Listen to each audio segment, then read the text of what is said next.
Well, now we come to that day of days. If Calvary is the focal point of eternity, how do we know that it's all true, that he really did die for my sins? It's this great event that demonstrates he is the Son of God with power and that his work works. He is not here. He is risen. Why is it that the resurrection of Jesus Christ was absolutely inevitable?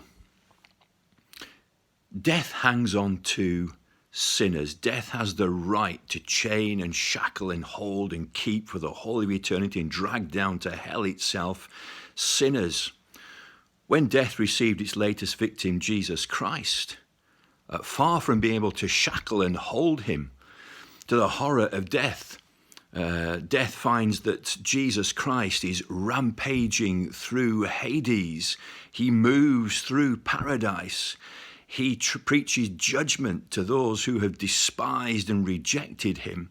And he preaches victory to those amazed saints who have been wondering about the prophecies and who've been trusting in the promise of the Lord Jesus Christ, but not sure of what he was going to do.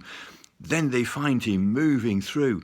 There's an amazing little section in Matthew's gospel that's often neglected. Right at the point of the death of Jesus Christ, death has a great problem with its victims.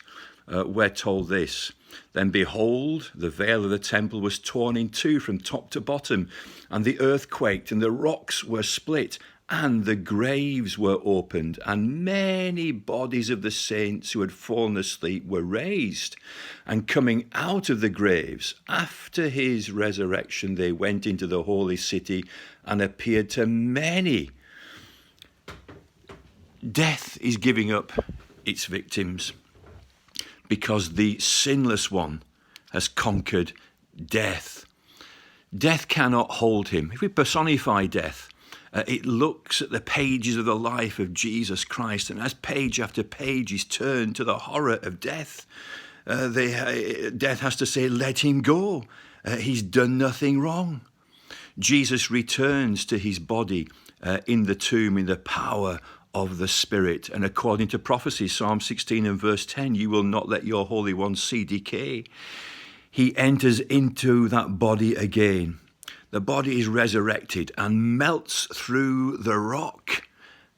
Remember this, the angel doesn't hurl the stone away to let Jesus Christ out. The stone is rolled away to let the women and the disciples in. No, he is risen indeed. It proves him to be the Son of God with power.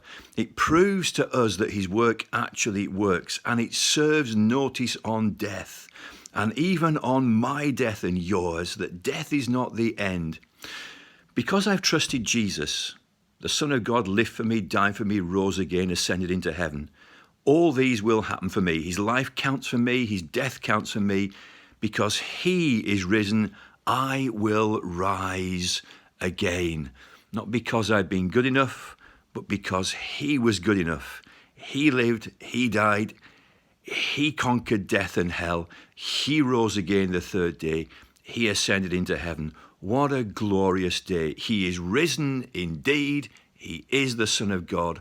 He has conquered death. He's conquered my sin. He's conquered my death. He's covered over hell. He's opened the gates of heaven. What a day. Let's rejoice. I recommend, joining the church service. I'll be listening to Ian Parry preaching this morning from St. Mellon's Baptist Church in Cardiff. Do join us. Before that, have a listen to Keith Green's song, The Victor. Put it on YouTube. Have a listen. Wonderful, wonderful truths that will thrill your soul. God bless us, one and all. What a day. What a victory. What a victor.